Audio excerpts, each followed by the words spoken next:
do we need to collect? What data do we need to collect and how should we collect it? I want to inform that debate by describing some of the data that has been collected here in Australia, how it was collected and what it shows. I also briefly want to set that within the larger context of teacher workforce data collection. This is because knowing the prevalence of out-of-field teaching is only a small portion of the picture. We also need to understand why teachers teach out-of-field. I also think that it's important to consider the power that evidence, or the lack of evidence, can have on the story that gets told. So I want to start my presentation with a short tangent. A recent ABC news item raised the alarm about 40 to 50% of teachers leaving teaching in their first 5 years. It's an intractable problem. Every year, there are stories in the media about this high proportion of teachers leaving, and not a few academic papers make the same point. So, how do we know that 40 to 50% of early career teachers are leaving? Well, the short answer is we don't. We don't collect that data nationally or even by state.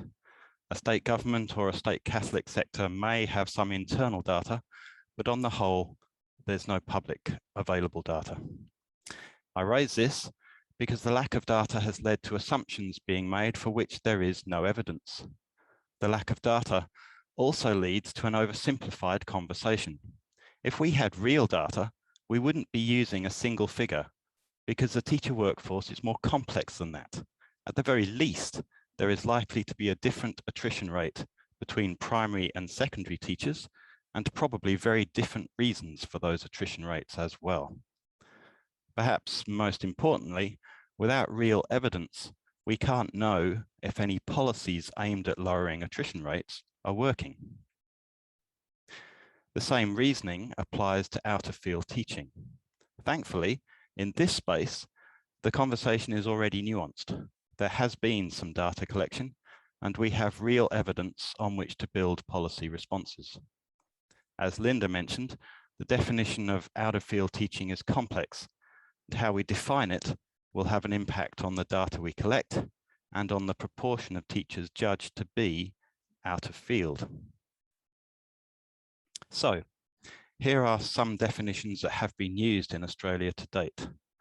The Staff in Australia's Schools survey, SIAS, used a broad nationally agreed definition of what constituted being in-field. In my 2016 paper, I looked at what the figures would be if that definition was tightened. Registration requirements across Australia differ from state to state, so these definitions are one option of collecting national data. And at this point, the definitions we have here are mostly based on initial qualifications and don't take experience or professional learning into account. So in this slide, I present the proportions of teachers who are in or out of field for each subject based on the SIAS 2013 data and the 3 definitions from the last slide. You can see that the more tightly you define what it is to be in field, the higher your proportion of out of field teachers will be. Taking maths as an example, the number of teachers considered out of field very nearly doubles based on the definition used. In this slide, I present the same data based on the number of teachers in all subject areas. As you can see, there are more teachers teaching maths and English than there are other subjects. This means that in terms of actual numbers, maths has the most out-of-field teachers. From a policy perspective, we noted in the SIAS 2014 supplementary report that bringing in more qualified maths teachers would reduce out-of-field teaching across all subject areas, as the most common subject taught out of field is maths. I have 2 other definitions of being in field. This one is from PISA 2015, and again is quite broad and mostly concerned with initial qualifications. The final one is from a workload survey we did for the Australian Education Union, Victorian branch. This one deliberately included teacher experience and perception, allowing teachers who'd been teaching a subject for at least 2 years and who didn't feel that they were out of field to indicate that they were in field. So this slide shows the proportions of out-of-field teachers for English and maths based on the original SciAS definition, the PISA definition, and the AU survey. Bear in mind that each sample is of a slightly different cohort. So the AU survey was based on a definition more broad in scope than the other two. So it's interesting that the proportion of out-of-field teachers in English was much the same as the others. In maths, fewer teachers considered themselves out of field once experience teaching the subject was taken into account. Before I present some more analysis of out-of-field data, I just want to take a moment to consider collection methods. As I said, there's a broad set of teacher workforce data that are relevant to the area of out-of-field teaching. But when it comes to collecting data about out-of-field teaching itself, I think the only plausible method is by survey. This is because teachers are allocated their subjects at the school level, and these allocations are likely to change year on year, if not by semester or even term. In addition, the data at school level is unlikely to be linked to teacher qualifications, professional learning, or experience in a given subject. So we need to ask teachers themselves what subjects they are teaching and what qualifications and experience they have. Now, this could be simplified if the survey is run via the teacher registration bodies, as they would already have some of the information required, which may shorten the survey for teachers. The forthcoming Australian teacher workforce dataset may have taken advantage of this option. That brings me to the broader questions that have relevance for out-of-field teaching. For example, the ITE data report can tell us how many secondary teachers graduate each year. What it can't tell us, however, is how many teachers graduated in maths or English or any other subject area. If this data is available, universities keep records of qualifications by subject, and the Victorian Teacher Supply and Demand Report does include this data, which helps us understand how many teachers are graduating by subject year on year, which is necessary if we want to target policies to those areas with shortages. Similarly, registration bodies could record this data, although only New South Wales does at present. This would help us understand what the pool of currently registered teachers is qualified to teach and how that changes over time. So from a supply and demand perspective, understanding teacher qualifications, registration, employment and attrition by subject area would help identify areas for policy decisions. But this isn't the whole story. The SciAS data collection was particularly useful in that it was able to ask teachers several different questions regarding what they were qualified to teach and what they were actually teaching at a point in time. This chart shows that there are far more teachers qualified in a subject who are not teaching it than there are teachers who are teaching it out of field. This slide demonstrates that the distribution of teachers within schools plays a role in the need for out-of-field teaching. It is also the case that most teachers are qualified in 2 or more subject areas here in Australia. So, for example, a teacher qualified in English and history may be teaching English in field, so they'd be green in this chart, some social studies out of field, so they'd be red there, and no history at all, so they'd be in the blue section. Another example, a given school may have several qualified maths teachers, but there may still be one class of Year 7 students that isn't covered, so there will still be one teacher teaching maths out of field. And that may be the case even if there is another qualified maths teacher at the school not teaching maths because there's no one else to teach the Year 11 information technology class. So the point here is that even if there were no teacher shortages in any subject, schools can only afford a certain number of teachers, and depending on the mix of qualifications of that school's teachers, the complexities of timetabling means that there is likely to always be some teachers teaching out of field, and this will be more common in smaller schools with fewer teachers. From a data collection perspective, it is better if we can ask a set of questions such as qualifications, experience, current teaching load, and so on.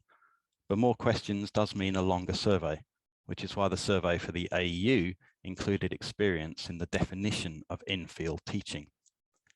In the SIRE survey, we were able to ask these questions separately for each subject. So this slide shows the amount of experience teachers had teaching specific subjects out of field. On average, teachers teaching English out of field had been doing so for over 8 years, and out of field maths teachers had been teaching maths on average for over 7 years. This is where the definition of what is teaching out of field becomes complex. The nature of professional learning makes it difficult to quantify in surveys. Professional learning could include a 3-hour seminar or a unit of a master's degree. Teachers may have taken multiple informal courses on teaching methods in a subject they are not formally qualified to teach. Unless they've taken a formally recognized qualification, such as a graduate certificate or a master's degree, their professional learning is unlikely to be recorded in a survey that asks them to list their formal qualifications. And the varying quality and quantity of their professional learning outside formal qualifications would be hard to quantify in a survey format, even assuming that a teacher would be able to list everything they had attended over a period of several years. It's also the case that experience in itself can't tell us much. There could be a large difference between an out-of-field maths teacher who has been teaching the same Year 7 maths curriculum for 7 years and one who, in their 7 years of experience, has taught Year 7 for 1 year, then Year 9, Year 8, back to Year 7, Year 10, and so on. This complexity is why I would suggest that one option is to record straightforward survey items, such as formal qualifications and length of experience teaching a subject, but it is also useful to ask teachers for their own perception, whether they are comfortable teaching any given out-of-field subject. I acknowledge that there is a difference between confidence and competence, but it might help to know how many teachers are out of field according to an accepted formal definition, and what proportion of those are uncomfortable teaching that subject compared to those who have experience and support and feel that they are competent. The definition of out-of-field teaching remains an important issue for ongoing discussion. However we choose to define it, the data that can be collected can help to build a nuanced picture of what is happening in schools. I'll have to move through the next slides briefly, but I will show you the kind of information that can be provided. This slide shows that over 1/4 of all teachers were teaching out of field at least some of the time. This data is based on the SIRE survey, so as a snapshot of teachers from term 3, 2013. Out of field teaching is more prevalent at years 7 to 10 than years 11 to 12. About 1/4 of teachers teaching years 7 to 10 were teaching out of field some of the time, compared to 15% of those teaching years 11 to 12. The 2013 data also showed that out of field teaching became more prevalent the further away you move from metropolitan areas. As noted previously, this is at least in part due to higher proportions of small schools, which employ fewer teachers, although it is also the case that higher proportions of principals in regional and remote areas reported unfilled positions. Similarly, schools serving more disadvantaged communities tended to have more out-of-field teachers. It is the case that regional and rural areas tend to be more disadvantaged than metropolitan areas, so there's a degree of overlap between this slide and the last one. This slide neatly brings me back to the tangent I started with. Based on the 2013 SIRE survey, early career teachers were more likely to be teaching out of their subject areas than their more experienced colleagues. Over 1/3 of teachers in their first 2 years of teaching were teaching at least part of their load out of field. It is worth noting that at this level of disaggregation, this data isn't representative, but it is indicative. One way of improving the retention of early career teachers, therefore, may be to ensure that they don't have to teach outside their specialist areas for at least the first 2 years or so of their teaching career. One area I haven't yet mentioned is the impact of out-of-field teaching. I've just suggested that there may be an impact for early career teachers, and it is important to consider its effects on teachers, something others will consider in more detail later in this summit. But we also need to understand how out-of-field teaching might affect students. The SIRE survey also asked teachers to indicate how many classes they were teaching across all the subjects they were teaching at the time. Teachers tend to have a lower allocation in an out-of-field subject than in their other subjects. So while about 1/4 of teachers were teaching out of field, that did not mean that 1/4 of classes were being taught out of field. The SIRE data showed that about 16% of classes were being taught by an out of field teacher. It's also worth noting that proportions can be misleading if not put into perspective. So I mentioned that about 1/3 of teachers in their first 2 years were teaching out of field. In terms of the number of classes they were teaching, as a proportion of all classes taught by teachers in their first 2 years, the proportion is lower at 18%, as you can see on the left chart. However, when you consider teachers in their first 2 years as a proportion of all teachers, the chart on the right, the exact same data shows that they're only teaching about 1% of all year 7 to 10 classes out of field. Now, this kind of data can give us an indication of how many classes and how many students are being taught by an out-of-field teacher. It's much harder to gauge the impact of out-of-field teaching on student performance. To do that, we'd really need student-based data that could follow how many classes a given student had in a given subject with an out-of-field teacher and how regularly over time. I would have said at this stage that we don't really have that kind of data at present. So I was somewhat surprised to read a recent piece in the Sydney Morning Herald, this last month, I think, which revealed that the New South Wales Department is collecting some data in this area. Some of the out-of-field figures were much the same as they were in the national data in 2013. So 22% of maths teachers teaching out of field is almost the same as it was back then. 16% in science is higher than the 11% SIRE found for general science at years 7 to 10. English, which was 14%, is higher, while history, which was 27%, is lower. Of course, SIRE was national, while this is New South Wales government school data. More interesting was the commentary that students within field teachers achieved higher HSC scores in some subjects. These documents haven't been made public, so currently we don't know what kind of data or modelling was used. The proportions of out-of-field teachers is not unexpected, but we would need more information on how teacher numbers have been linked to student numbers, and particularly how they have been able to collect data on the proportion of classes in a given subject students have had with an out-of-field teacher, and how they've calculated the effects on student achievement. It would also be interesting to know what definition of in-field teaching was used. I suspect it might be, in this case, the New South Wales registration body's definitions. So I want to end with, where to from here? The SIRE survey didn't run again after 2013. But the results of the first Australian teacher workforce dataset survey managed by AITSL is due to come out in the near future, and it will be interesting to see what has been collected there. I hope too that the New South Wales government will share some of their methodology and findings more broadly, as this would further the conversation about what data can be collected and how best to collect it. Thank you very much.